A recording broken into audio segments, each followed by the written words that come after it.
Hey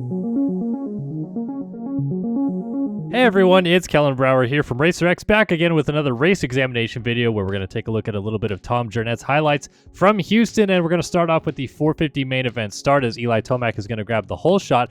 And one thing that I wanted to key in here is if we go back and actually watch Eli Tomac in slow motion off the start, as he takes off the gate, as is everybody around him, they always have a little bit of a front tire lift, so there's not too much wheel movement. And then Eli's going to put his front tire back on the ground, like right about there, get a little bit of the front tire moving, then pick it back up again, and then it's on the ground again for just a split second before the rear tire comes off the ground, and then he locks it up, getting on the rear brake coming into the first corner.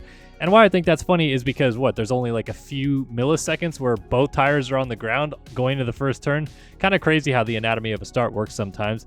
Looking a little bit further ahead, wanted to talk about the theory of jumping versus blitzing the whoops and how the whoops broke down in Houston a little bit.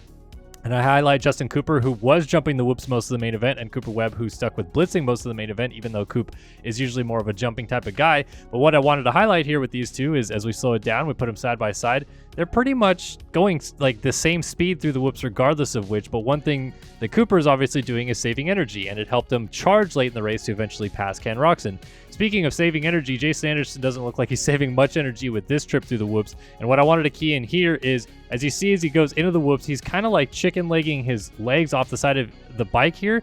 But watch his right leg. On each whoop, it's going to like chicken leg out and then come back and kind of grip the bike as soon as it makes contact with the whoops. And that's almost like to try to force the bike back into a central neutral position. And he's doing it on every whoop. Like every whoop, you can see him closing his knees on top of the bike. That stuff is so fascinating for me to watch and see how those guys do it. And lastly, we'll talk about Justin Cooper again real quick here, because he does something really cool right here as he's chasing down Ken Roczen late in the main event.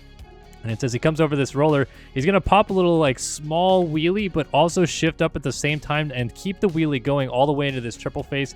Again, just like small little details like that sometimes. Always interesting to see that these guys like grab a gear and shift up and they're still keeping a wheelie and keeping speed going into a triple face like that. And then Cooper went on to pass Ken Roczen a few moments later.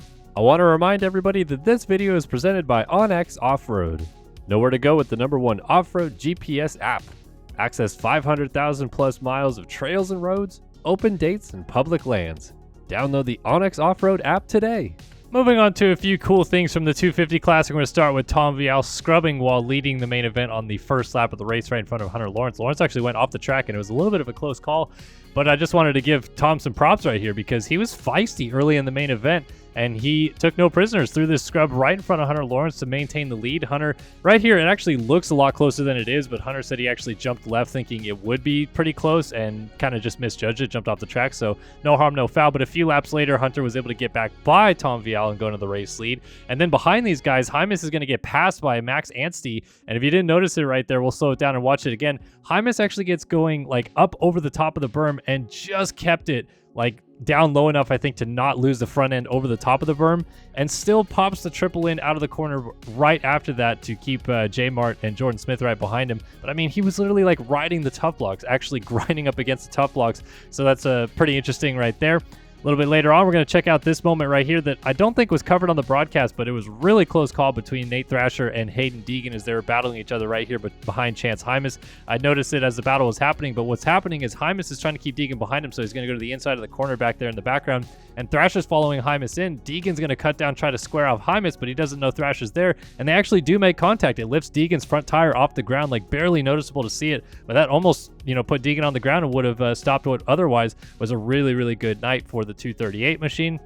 And then here at the end, Hunter Lawrence is going to toss a nice little whip over the finish line jump, show us the drain plug, and win the first main event of the year. But just the anatomy of this was pretty interesting to me. So as he throws the whip over here, of course, there's the elation of victory. So he's stoked. He's laying a nice whip out right there. And then what follows like a fraction of a second later is, oh crap, I have gone too far on this jump. And you're going to see him like kind of frantically readjust his body positioning, move his feet back into position, and then crunch the landing because he basically jumped to flat. So funny, like I feel like guys whip a lot and then jump to flat. It happens more often than you think.